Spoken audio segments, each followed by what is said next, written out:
Meeting to order. Start with the Pledge of Allegiance.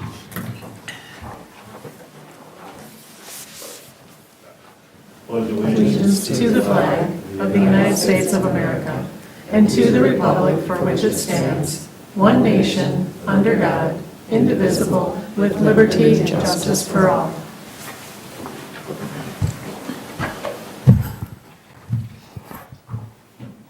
Here we have a roll call, please.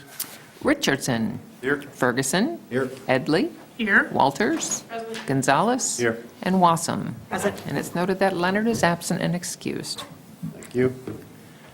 Okay, any conflicts of interest for the agenda this evening? Seeing none, we'll go for approval of the agenda. Make a motion to approve the agenda for the East Bay Township Planning Commission of Tuesday, February 3rd, 2026. Support. Okay, moved by Mindy, supported by Rhonda to approve the agenda. All in favor? Aye. Opposed? Thank you. All right. Public comment. We'll start at, first public comment at 6:03. Excuse me, 6:30. 6:30. It's upside down. Did we start early? I'm Greg Pleza, East Bay Township resident on Spider Lake. As the discussion today will involve a little bit about steep slopes, I just wanted to call attention to the importance of protections of steep slopes in the lakes area, in the environmentally sensitive area. It was about 3 years ago, almost to the date, February 14th, 2023, where the ZBA Board of Appeals took up the matter of a small, non-conforming parcel on the border of Lakeview Trail and Balsam Circle. And at that time, it was an appeal because the initial permit for a rebuild was denied. But then after much discussions, it was finally granted on a fairly steep approach to the lake on a very small lot. And the construction subsequently proceeded with major alterations to the terrain, an excavation which we affectionately refer to on Spider Lake, at least some of us do, as the China Syndrome home, because of the huge hole down to lake level that was being performed for the foundation of this home, which for some reason, rather than being built onto the slope and onto the lot, was being built tremendously into the lot, which then resulted in the need for very aggressive retaining walls that then needed to be extended to within 8 feet of the actual shoreline of the lake, which was well into the zone of environmentally sensitive buffer zone of the lake. And then we watched for the following 2 years as the runoff from the steep slopes on both sides of this structure percolated into the lake, despite our calls to the Grand Traverse County Department of Public Health. And we're just concerned about some way protecting the lake from this happening again. So if you look around Arbutus, as well as Rennie, as well as Spider Lake, much of the topography there is quite steep slope down to the lake. And you're going to either have a house further up to the top or further down by the bottom.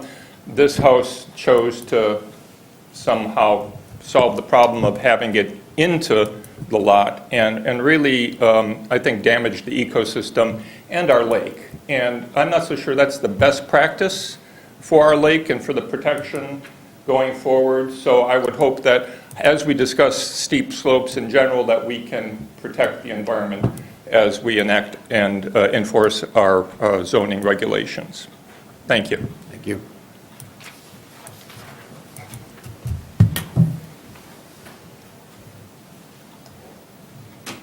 Good evening. Carol Kusel, East Bay Township resident.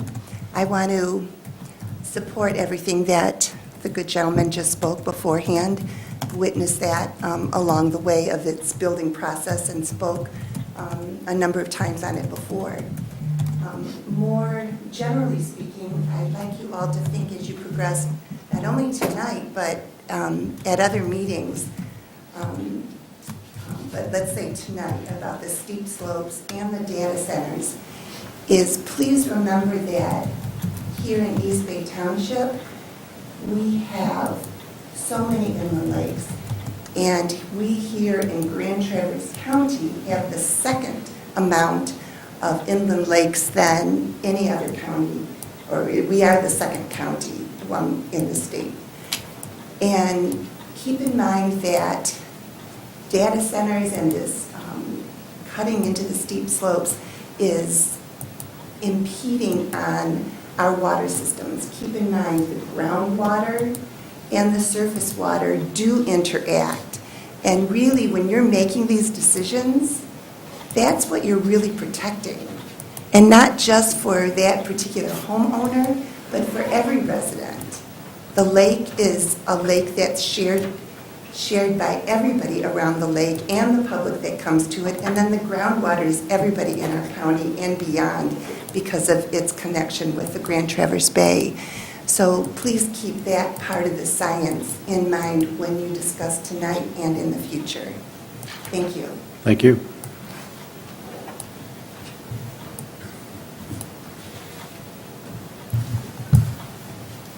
Anybody else? Seeing none, we'll close it at 6:36. Thank you. Okay, reports from the township. Oh, excuse me, correspondence? There was a letter received from the Watershed Center that you all received, and I think that's the only correspondence that's come in. Thank you. Okay, reports, township. We had our January meeting. It was a reports meeting, so we talked about the fire prevention ordinance. We wanted to bring it up to the current standard instead of the fire protection ordinance standard. We had a Parks Commission report out, some of the things that they are looking to do, including the dog park and Grace. And they also have the family sledding night this Saturday, 1 o'clock at Grace McDonald Park. East Bay, we talked about the East Bay ambulance. We had the annual report about the ambulance, and it's been a very, very busy year for our ambulance.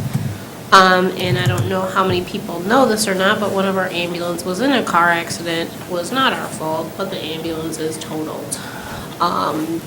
So it was taken away last month, and looking at new ambulances, they are, I'm going to get this wrong, approximately 2 to 3 years to order a new one. The one that we ordered 2 years ago is coming in the next few months.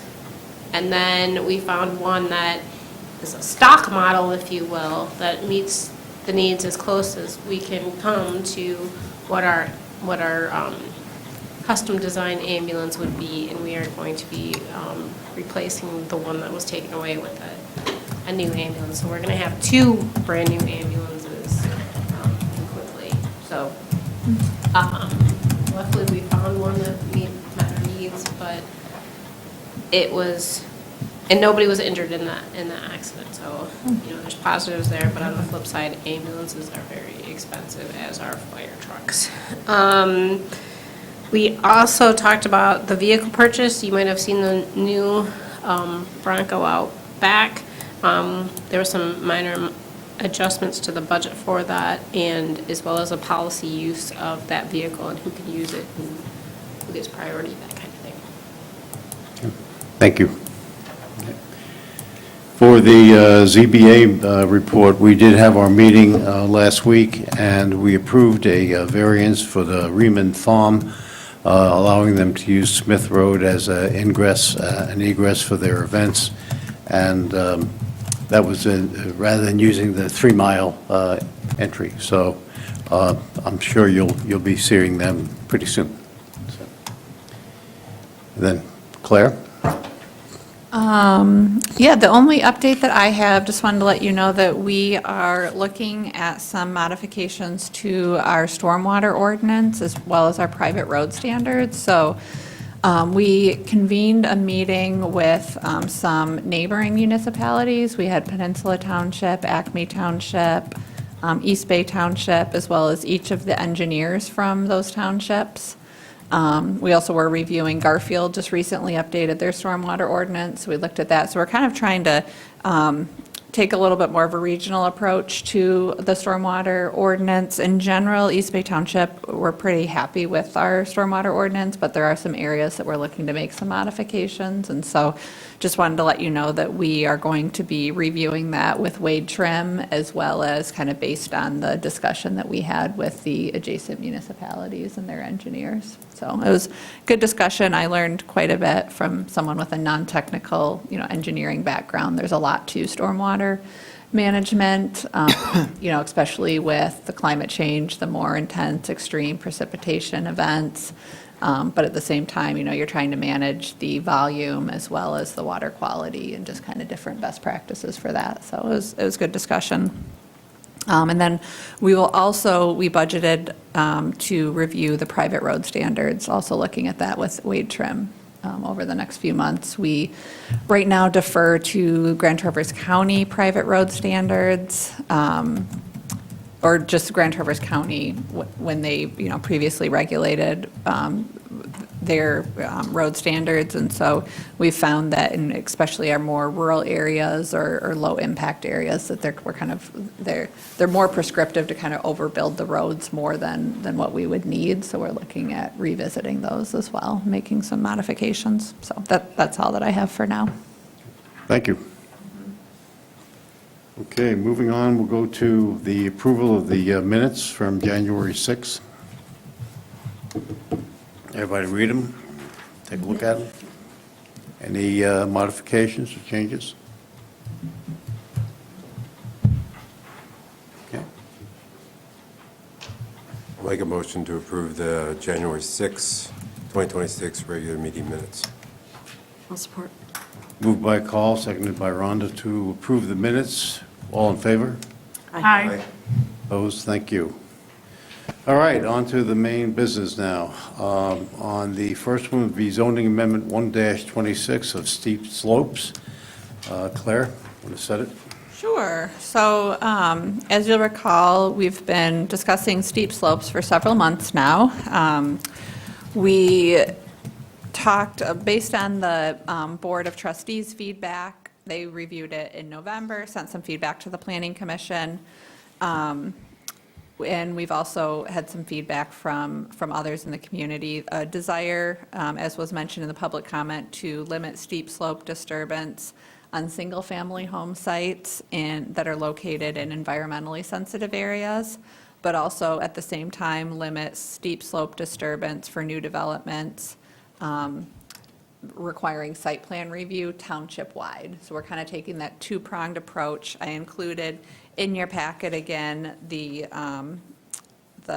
diagram that kind of shows the kind of development proposal if it's a steep slope and kind of how that goes, whether or not it goes into site plan review or whether it's reviewed by the zoning administrator. So included in your packet tonight is the language for a public hearing. So the Planning Commission had decided to hold a public hearing tonight. That's been noticed, so you can absolutely hold that public hearing tonight. The only thing I'll mention is that we did send it to legal counsel for review, and they just had one minor tweak, which is that we pulled out the steep slope, kind of how we define steep slopes from the section 3.8 and put it into the definitions. So that was their only recommendation. They said everything else looked fine from a legal standpoint, and so I made that modification to what you're reviewing this evening.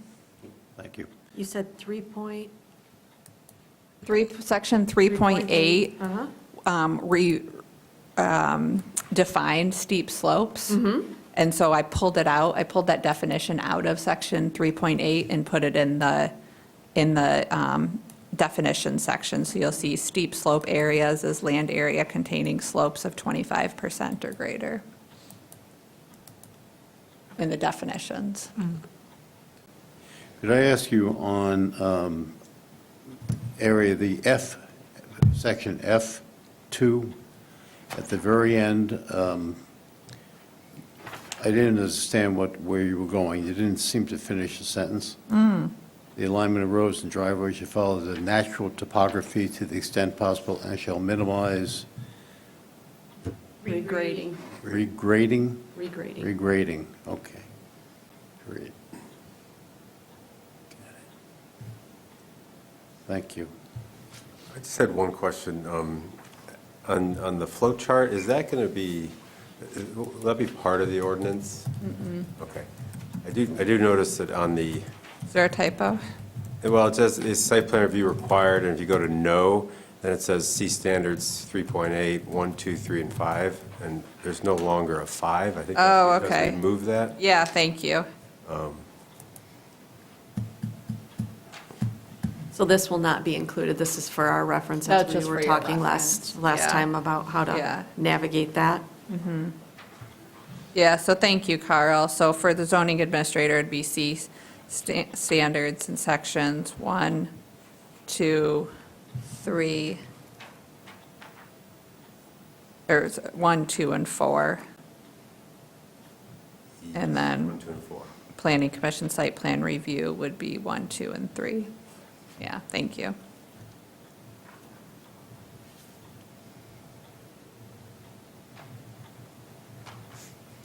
Okay, anything else? Okay. Then I guess we should open for the public hearing at this point. So we'll open it up for a public hearing at 6:46.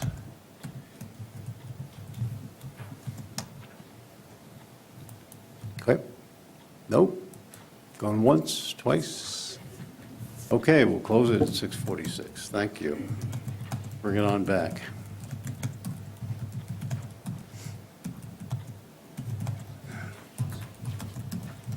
So I think we should address the public comment that was brought about, the China Syndrome home, because they literally tried to dig to China, I think is where the name comes from. Are you familiar with that property?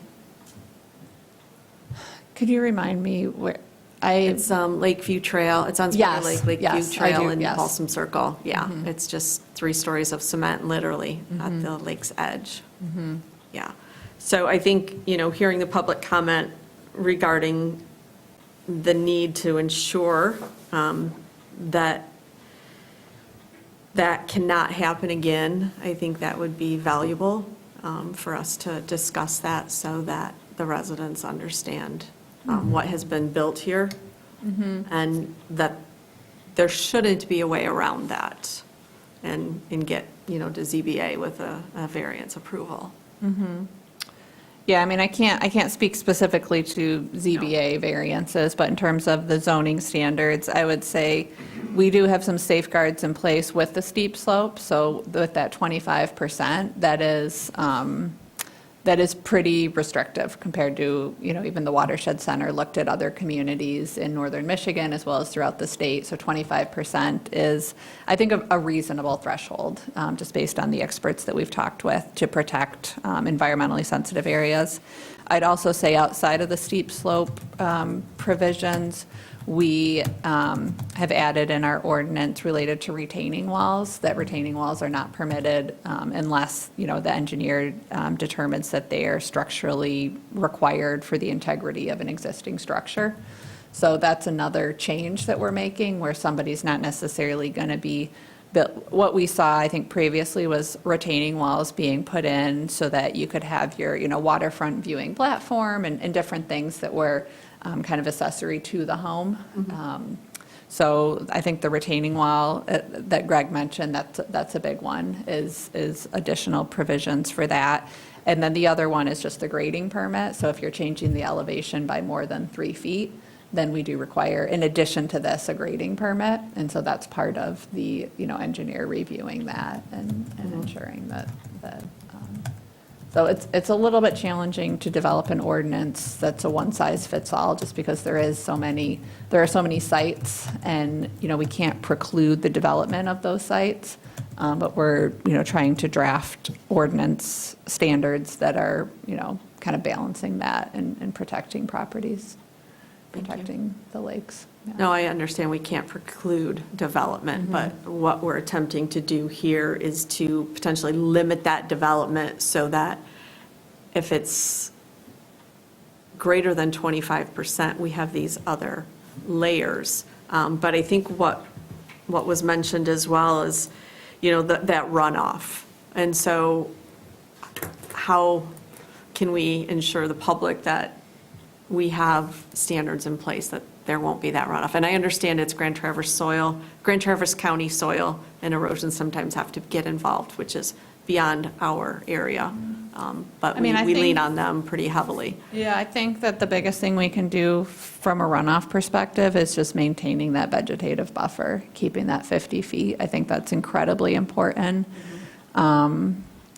Obviously, during the construction phase, we rely on the soil erosion to ensure that sites are stabilized. But in terms of just the long-term protection, I think it's, that vegetative buffer is critical.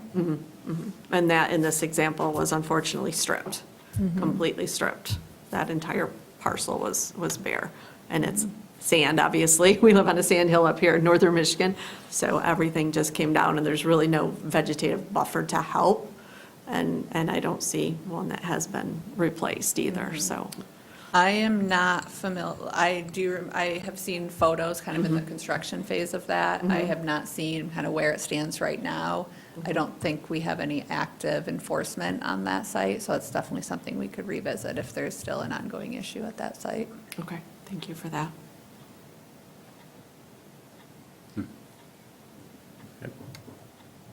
I think there's an extra or in the environmental science areas.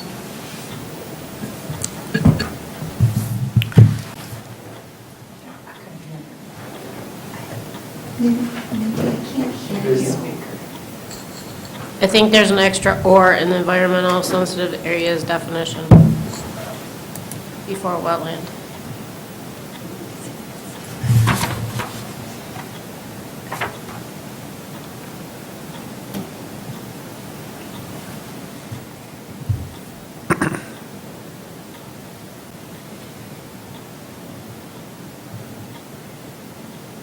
I think it's intended to be there. Carl, you're kind of our grammar expert. What do you think? I'm not going to get into that. I think it's fine either way. How about that? Okay. Well done, well played. So I just ask a question. So I think, if we're hearing about the specific property that caused the problems, this ordinance was really drafted to make that not possible, that type of development, right? It was a greater than 25% slope, and then certainly a retaining wall 8 feet from the water with our riparian setback area, that wouldn't be allowed at all now, right? Okay. Right. Okay, that's just to make sure that. But now that it's already done, there's not anything you can do to go back, except if Right. there's an issue with Unless the there's ongoing. an issue where we say, hey, this was your, we, presumably had a planting plan. We have always required that vegetative buffer, so we can go back and see if there's any violations based on what was approved. But we, for years in our ordinance, we deferred to Grand Traverse County for permitting the, like seawalls or retaining walls. Right. And I take it that they got permission to do that? Grand Traverse County. Ooh, for this particular, So with soil and erosion, oftentimes, the Grand Traverse County Soil and Erosion Department would permit the retaining walls, and local units of government can be more restrictive, but because our ordinance said, a retaining wall is okay so long as it's approved by Grand Traverse County, then we didn't have the authority, based on our ordinance, to say, no, you can't put that retaining wall in. So now we have more protective standards in place. thank you. Yeah, good question. All right. Anything else? Okay. Do I'll make a motion to recommend that ordinance amendment 1-26, steep slopes, is sent to the Township Board for consideration. Did you say support? I did. Sorry, thank you. wasn't loud enough. Okay, moved by Carl, supported by Rhonda, to move this Zoning Amendment 1-26 to the board for their approval and review. All in favor? Aye. Opposed? Thank you. Okay, moving on to next topic, which is actually becoming a very big one, and that is data centers. And Claire? Okay, so I think at the last meeting, or maybe a couple months ago, there was a desire just to be proactive, take a look at data centers and what other communities across the state of Michigan are doing, definitely becoming a hot topic, and I think it's good timing because there is lots of information out there. There's a lot of, it's in the news quite a bit, and coming to Michigan, we saw one just recently proposed in Kalkaska and also in southern Michigan. So I think it's interesting. I was reading one article just talking about the Michigan and kind of the Great Lakes area has a little bit of a deficit of data centers compared to surrounding states. And so there's kind of been this desire to make up for some of those, the deficit. So I did speak with MSU Extension and got some good resources, and you'll see there's a number of articles that are linked in that memo that I provided. Had a really good call actually this morning with DTE Energy because they're involved in a lot of data centers, especially as the electrical provider downstate. And so they were able to speak a little bit more just about the feasibility of data centers and kind of where would they be looking to locate? Would a large scale one be looking to locate here or potentially other parts of the county or region? Garfield Township is also looking at this right now. So Garfield Township also joined us on our call this morning just to discuss with DTE. They currently do regulate data centers, so they're a use permitted by right in their industrial district, but they're planning to take a closer look at data centers, potentially have them as a special land use, and so having some specific standards associated with them. There is a webinar, and thank you, Rhonda, I think you mentioned it last month, but that's on February 12th. It's at noon, so I'm signed up for it. If any planning commissioners are interested, I'd encourage you to register, but I will also provide that information summary at next month's meeting and any resources that we receive. We also have, we've reached out to Traverse Connect, as well as reviewed some other zoning ordinances throughout the state of Michigan. A number of communities have kind of proactively worked to address data centers prior to getting that first application. So I think one challenge with data centers is it's really not a one-size-fits-all approach. There's huge differentiation in terms of your approach based on the size of the data center. So they can be very small, like micro data centers, all the way up to, hopefully you saw the typo in the memo, but it's all the way up to 1 million square feet, not acres. But they can really vary in terms of the size of the data centers. And so I think that there are some opportunities for us to make some adjustments to our ordinance, kind of some low-hanging fruit of, specifying what districts we want to allow data centers in, defining data centers. So there's a few examples of how other communities are defining data centers and also the different types of data centers, as well as some specific standards. If we decide to have them as a special land use permit, you can have some specific review standards associated with them. But in terms of bigger picture, I think that there are some issues that kind of come up. One is just that they need direct access to high voltage electrical transmission lines. And as you know, our industrial area where we've got a couple hundred acres of industrial land are not necessarily close to those electrical, the high energy transmission lines. And so, I look at our urban growth boundary, which is, which we have the transmission line runs through there. And so potentially, I think one thing that struck me just kind of reading through a little bit more information on data centers is just that what sets them apart from other industrial uses is that they oftentimes don't have as big of an impact on the surrounding land uses as other industrial. So they're like a very light industrial. They're often odorless. They don't have much truck traffic. They have very few employees, so there's not a lot. There's traffic during the construction phase of the data center, but not as much construction during the actual operation. They do have high security requirements. Sometimes the buildings are taller just because they require, I think, like 30 feet for one story and up to 65 feet for 2 stories. But in terms of kind of the impact on adjacent land uses, I think you could see that it would be less than other industrial uses.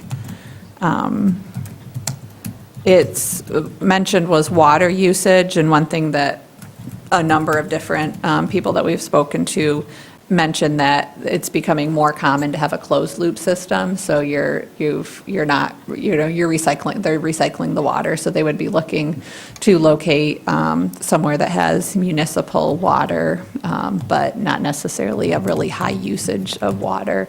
They would be generally doing the closed loop system is the technology that most data centers are using. But again, that's something we could look at in terms of some of our environmental standards requiring like a reclamation plan or kind of how they will be phased out, how they will be using water, those types of things. So, yeah, I know it's a lot of information, and I don't know if we need to jump into anything right away.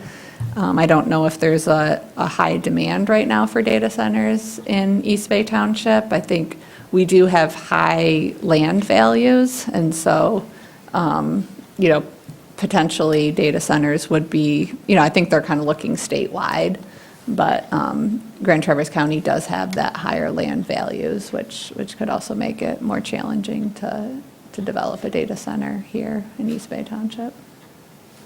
I don't know, Stephen, do you have any thoughts not to put you on the spot, but No, you've got a good expertise in Yeah, I mean, energy. they require a lot of power.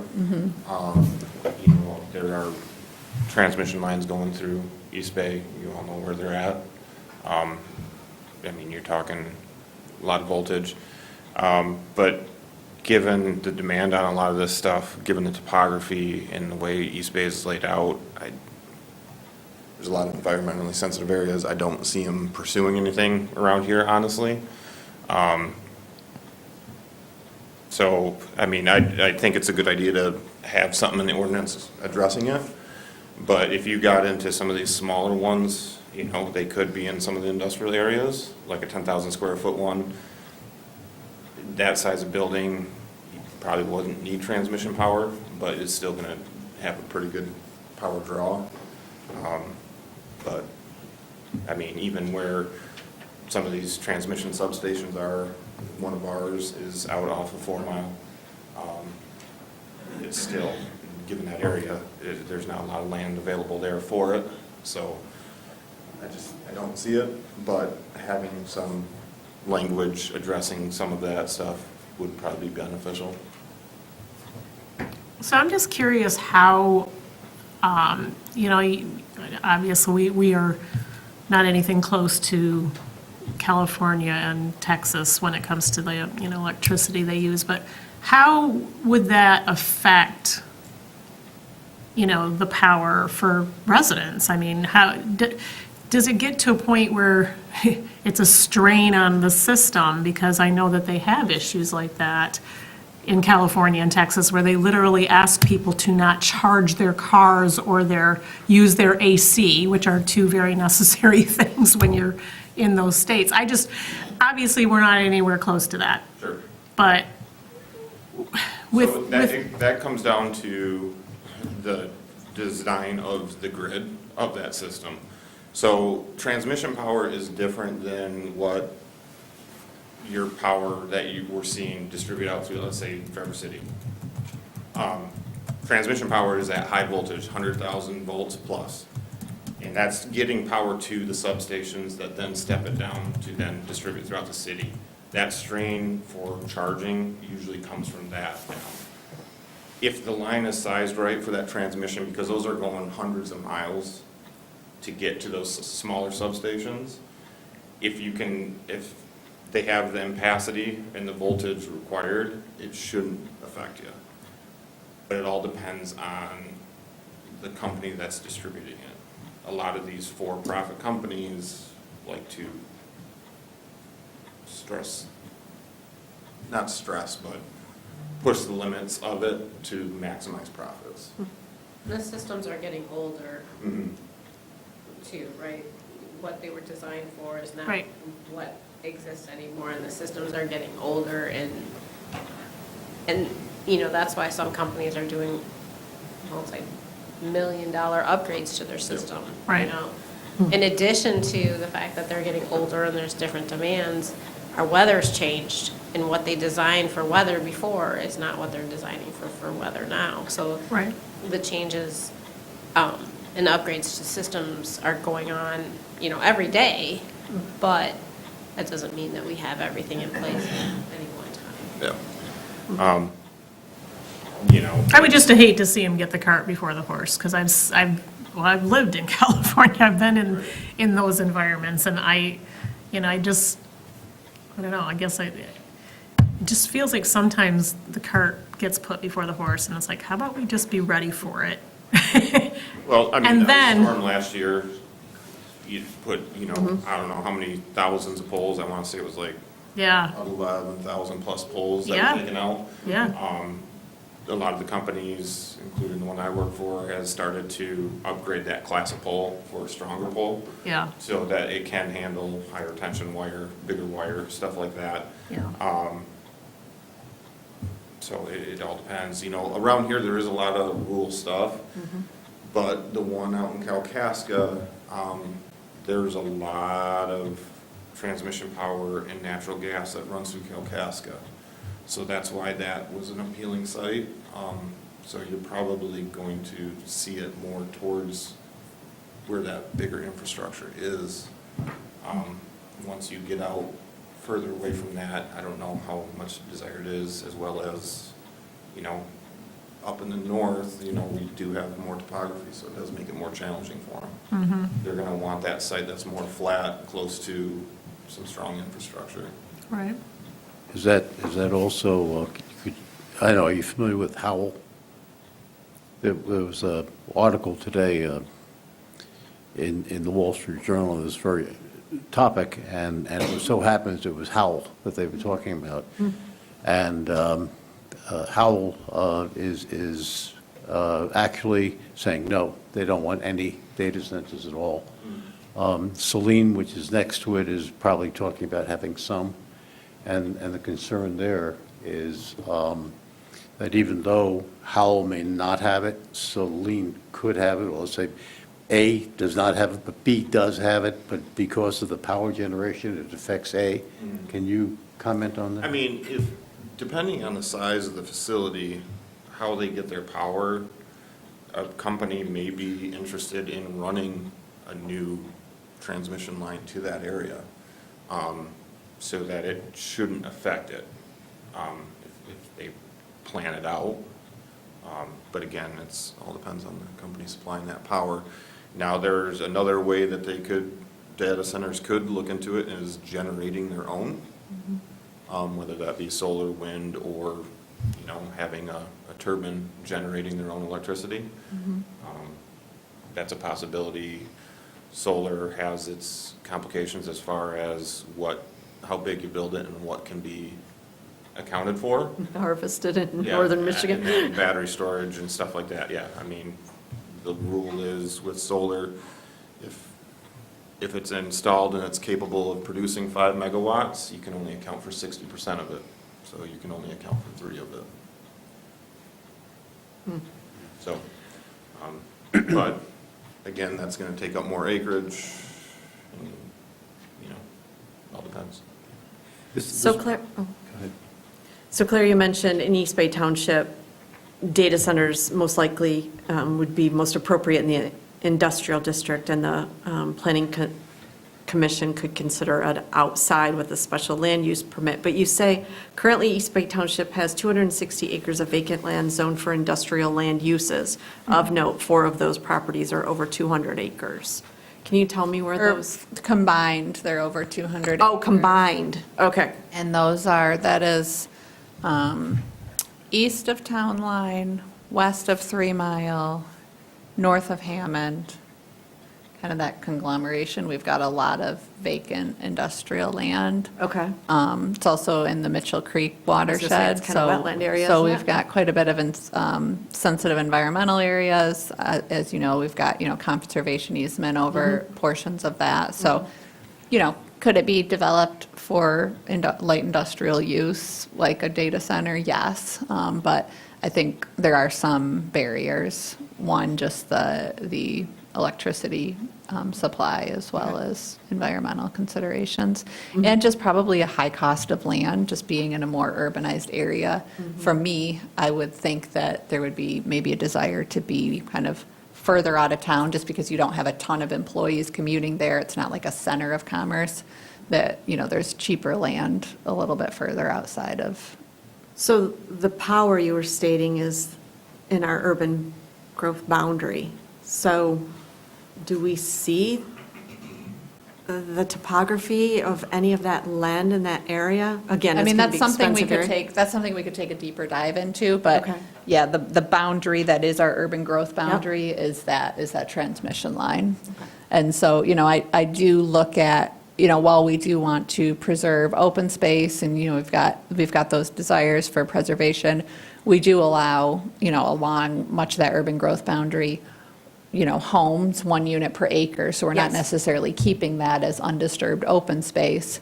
I guess, my question would be, what would be kind of the environmental impact of allowing, some data center there as opposed to, low-density residential development? Because we're seeing that a lot of that is, not being farmed or likely will not be farmed in the future.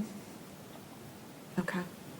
When I looked at this stuff, the material that you supplied was excellent. It was very good. But I must say that I guess at this point, I don't know if it's been adopted, but the draft ordinance from Jackson was pretty good. I mean, it seemed to cover a lot of different thoughts that Yeah, I I thought had. that, I liked how they, they had the noise study, they had the environmental impact assessment, they had the decommissioning plan, they had a lot of elements of. Yeah, they also of a had, well. if new technology comes in, how are you going to handle that? Mm-hmm. But one thing that did strike me, and I was curious about this, and I was going to raise it in the section where we talk about future items, but there's this new thing called the Iceberg House, and apparently Toronto and certain places out west are now agitating against them, because what it is that it's they call it the Iceberg House because you have the house that has been built, and then they build down. So there is figure the house is here, and all of a sudden there's 4 living rooms all the way down that they build down into it. And one of the things I was thinking about is that if I had a small data center, because it is only machines running, I don't need a lot of people, I could see people building down and creating level upon level upon level for where these machines would be just plain humming away. And I would think that if we did adopt some ordinance very similar to this, we would at least address that as to how far down you can go, because I could see a lot of damage being done, as you talked about the China syndrome. Certainly in this, especially since, they're going to silo this thing, and they're just going to have 3 or 4 layers down as far as these machines running. So, just as a future thought, that we would think about not only how high you're limiting, but certainly how low you're going to limit to. So, but other than that, I thought that this ordinance draft was quite excellent. They seem to have thought about a lot. Yeah. So understanding the high cost of the land, the power draw, the potential environmental impact, maybe we're not going to see anything come. I do think we definitely need an ordinance, but would there be any appetite to actually not allowing? You know, I think that's kind of a slippery slope because there is, case law that you can't outright regulate a land use where there's a need for that land use in your community. That's exclusionary zoning. So it's definitely something we could talk with our Spot zoning, attorneys yeah. about. But I think that you could be running into exclusionary zoning if we don't allow data centers. I hadn't read that article Yeah, I was about just going to Howell, point out, but, yeah, what about, we should read that. It's today's article, of the Wall Street. okay, sounds good. But Because somehow Howell's doing it. I mean, yes, the power draw, but For now, it is kind of a until they get sued. low-impact industrial as far as it's a building that doesn't have a lot of traffic in out of it. If it goes in industrial, you are picking up tax revenue. So that's one thing to take into account if you exclude it completely. But, yeah. the thing that I also am concerned about is people going to start these projects and all of a sudden things change and now we have a big, huge building that's sitting there empty. So, Yeah, and I think that's part of like a decommissioning plan and probably a sizable performance guarantee that would be important. yeah, but. But if they ran out of money, how are If they run going out to of money, decommission? In other words, what exactly? I mean, we can get like a bond is kind of what I'm, like Oh, like we oftentimes will get a performance bond for the landscaping or for, we've done it for earth movement. So that would be something where it's like a letter of credit or a performance bond. Would we be, or could we have any type of definition about when something is, quote, decommissioned? I mean, does it have to be totally empty? But if, let's say you had a, 400,000 square foot place for multiple users, and 99% of them move out, and there's one guy there, I mean, is that now decommissioned? I mean, you'd have this huge monstrosity, but yet technically they're not. It's just something to think about. Okay. What do you think is the, kind of the least work for the planning staff to develop something that would at least protect us from something we don't want? What would you recommend, a I would special land use? recommend allowing them as a special land use permit with That would some give us standards control, in right? place. Yeah. It might make sense to pause for a couple months and kind of see the direction that Garfield Township is going as well and kind of work together on some language. Yeah. Because I would think language that serves Garfield well would probably be transferable to East Bay as well. That kind of makes sense to me, too. I mean, I think, I kind of agree with Steve, it seems unlikely, just given a lot of things. I don't think the cost of land is going to be a big issue. The amount of money that it's going into these things, I mean, each little chip server costs like $40,000, I mean, and there's hundreds of thousands of them. I think I don't think the land's going to be an issue, but I just don't think it's, the topography and other things I think will be an issue. So, yeah, I think that's the direction I would go, is to try to develop something with Garfield jointly, study it, figure out, but, not spend so much time on it that we're killing ourselves about every little requirement, but just to have something in place where we could have a say in what happens. I've been thinking about this a lot, and I'm concerned about the size of the buildings.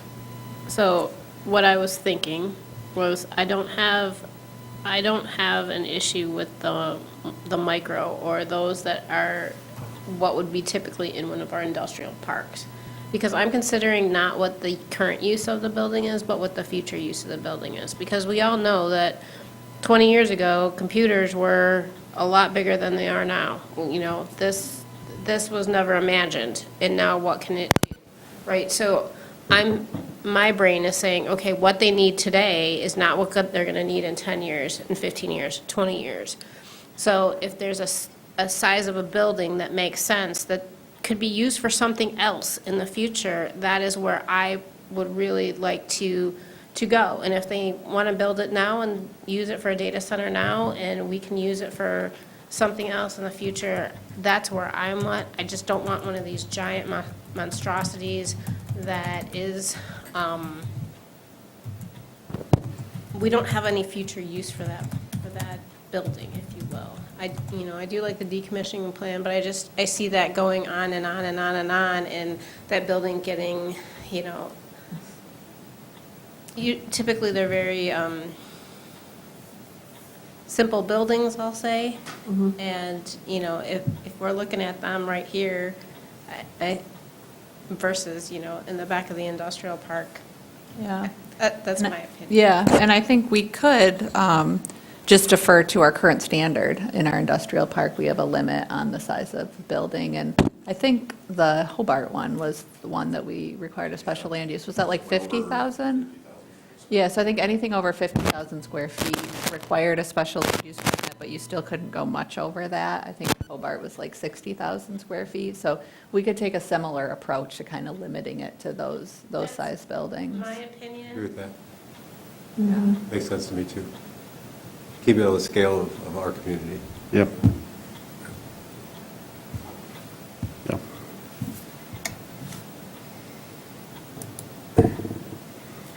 Yeah, I think this is the beginning of a couple of conversations, but I also think that we have some blueprint to look at, as well as what's being developed in the Garfield Township, so keep an eye on it. But it's going to be something, of course. Now, Elon Musk is talking about putting them up to space. Yeah. He's in a little bit of trouble in Paris right now, so Well, it might be delayed. the only thing about that, he talked about something, having 1 million satellites up there, good luck. But, okay, anything else? No, thank you. Good discussion. Shall we start on this then? Sure, let's do it. And I'll give credit where credit is due, it was Carl's idea to bring this up, so, Thank you, Carl. yeah, take a bow. So would you like some standards drafted to review at the next meeting? Yeah, I think, something that we could start out, a bare bones type thing. And as I say, you do have a pretty good, Maybe I'll get in touch with that Jackson County Township and just talk with them a little bit, too. yeah, I think that'd be Okay. good. That sounds good. Thank do we know you. when Garfield's going to have theirs? They discussed it at their last planning commission meeting, that was last week, and they're planning to have it as a discussion item at their next agenda, so I don't know if they're going to be developing language super soon, but probably in the next few months, so I could also delay and coordinate with them a little bit, too. I think whatever is appropriate. I mean, if you want us to look at something next month, that's fine, but if Yeah, Okay. makes more sense. Okay, that sounds good. yeah, rather take time Is to there get it land- right. Is there land on the other side of town line, zone industrial, too? No, No, it's not, okay. Oh, they've got, yeah, that's kind of like a I know that their farmland, they're zoned agriculture from Hammond south, Okay. and I'm trying, I can't remember exactly what, Conservation I property. feel like it is a conservation property, Well, yeah. there's a nature preserve. Yeah, Down yeah. farther So I can't north. remember what it's zoned, but I know it is kind of. I was just curious, area since there. ours bumps up to Yeah. that. so do you know if Garfield posts their meeting to be able to watch it back? Could we go do that? Do you know where that is? Or might be able to help us find it? I don't know if it's YouTube. Do they have a YouTube channel? Do they use the same system? Traverse Community Media. Oh, yeah, so If they you go do on the the- same. There. Yeah, Same as us. the same people that tape You us us, tape okay. Garfield as well. Yeah. Yeah, I couldn't remember if Garfield I was think it's also. Traverse Area Community Media, something like that. If you just put in Traverse Media, it comes up. Okay, thank you.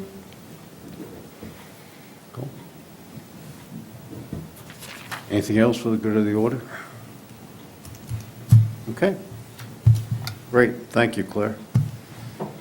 Okay, another item, member comment, considerations of any future agenda items.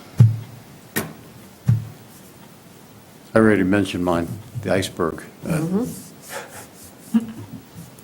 I have just one comment, not as a member, but as staff. I did want to just share with you that this is Renee's last meeting, so I was sad to hear that, but Renee and her husband have bought a house outside of East Bay Township and are going to be moving, and so I just wanted to take the opportunity to thank Renee for her service, and I've really, really appreciated working with you. Renee's always been great about education. She also serves on the Board of Review, so has done a great job just with educating herself on governance and planning and kind of all those different topics, and just brings a really good perspective and positive attitude to the Planning Commission. And so it'll be big shoes to fill when we find a replacement. So just wanted to thank you. Thank you, you're welcome. Yeah. It's been a good ride. Yeah. Looking forward to my next adventure, though. Thank you, Renee. Yeah. Thanks. Good luck. Congratulations on the new house. Yeah, exciting. It's going to be a little bit of work. It's going to be about a 2-year project. But that's okay, we like those, so. It'll maybe speed it up if you're living in the house during the project. Oh, we'll be living in it. Oh. At least, like I said to Claire, I said, well, going back to the whole land thing, if I could afford to buy the 5 acres here in East Bay, I would have, but I got to move out to the other county. So it's all good. We're excited. Great. Congratulations and good luck. Thank you. Appreciate it. I'll miss you guys. It's been a really, it's been a super, I don't even know, when did I join? 3 years ago? 4 years? More than 3. I feel like it's been more than 3 because, I don't know, it's hard to say. I started off over on ZBA and Yeah, And then- it might have been 5. I think Yeah. it's been probably like 5. Was it around COVID? Yeah. Not sure. Yeah, it's been a minute. Time flies. We'll figure it out before you leave. I We'll let you started, know. I started the board of review because when we moved back from California, we got our house and we put the homestead on it, and we got our July bill, which is why you always look at that, and it said 0%, like they weren't giving us, I'm like, what? Yeah, so I'm like, no, time out. So I called and talked to Susan, and she's like, well, I've been trying to get a hold of you, but, your number's not working. I'm like, I don't have that phone number anymore. So she did not have my phone number here, and she needed my Michigan driver's license to give us that. So I had to go to the July Board of Review to get them to do that. And I just randomly said, hey, do you guys need any help anywhere? And here I am, this many years later. So I joined the Board of Review, and I don't know how long after became the chair, and so, yeah. So a couple holes to fill. Ryan said I had to fill those shoes before I left. I said, I already talked to Sharon last meeting. I'm like, we're good. I found my replacement. So it's all good. Again, good luck. Thank you. Okay. All right, we'll open the second public comment at 7:28.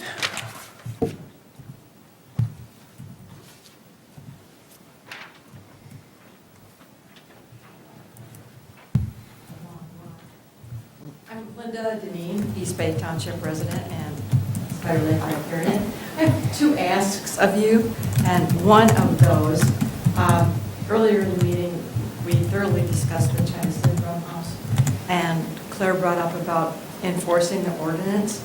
I would respectfully request that you do that, whatever that takes and whatever form that may take.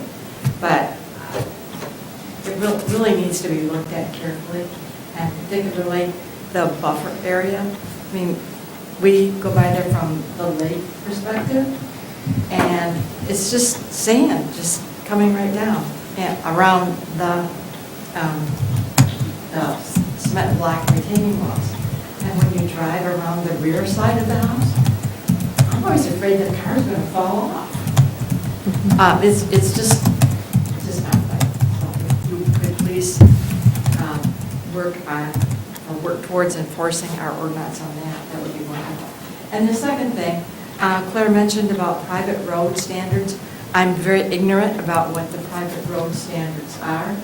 I can tell you one thing, though, that I do know, and that many of our private roads around, particularly our lakes, are in horrible disrepair. I mean, people complain to the road commission, and their typical response is, well, those are private roads and not our business. But there are so many private roads. I can speak particularly from Spider Lake. I happen to live on one of them. And, I mean, the potholes are huge. And, you know, we try and haul in gravel and smooth them over. But if something could be done about improving the private road standards, that would be wonderful. So thank you. Thank you. Director Leslie, once again, I appreciate your patience.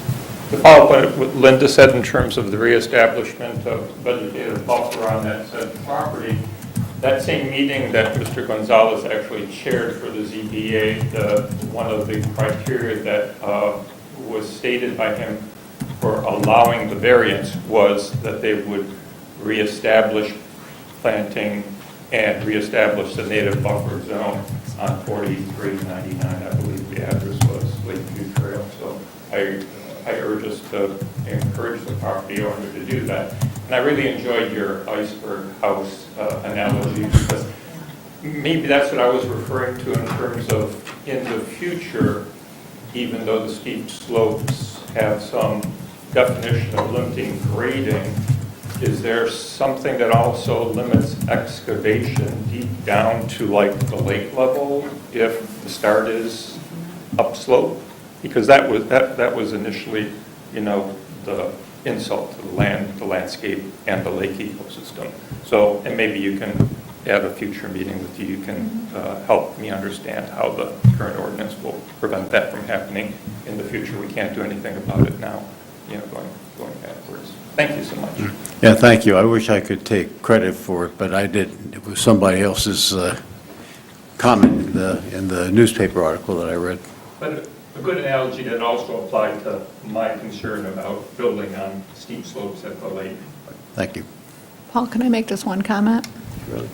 I would just appreciate your comments, but I would just mention that the enforcement is really administrative. It's kind of outside of the realm of the Planning Commission. We appreciate you bringing this to the attention, especially of staff. But I would encourage you, any types of enforcement issues, please do bring them to our attention, to the zoning administrator, because we are actively working on. So if there are specific parcels that are, you know, need some enforcement attention, really administrative staff and Bill Vandercook is your best person to kind of go out and take a look at those. So we, appreciate you keeping an eye out on things.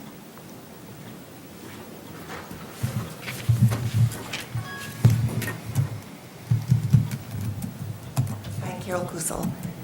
Thank you so much for your discussion tonight. I've been coming before you and the trustees for almost a decade now, and when I first started coming to the Planning Commission, a gentleman that chaired it was, I think by profession, a lawyer. And that was my first introduction to working with the township, or being a citizen coming to the township. And he made it really easy to be a citizen and come and make comment. He led the group to listen. He had his secretary take notes.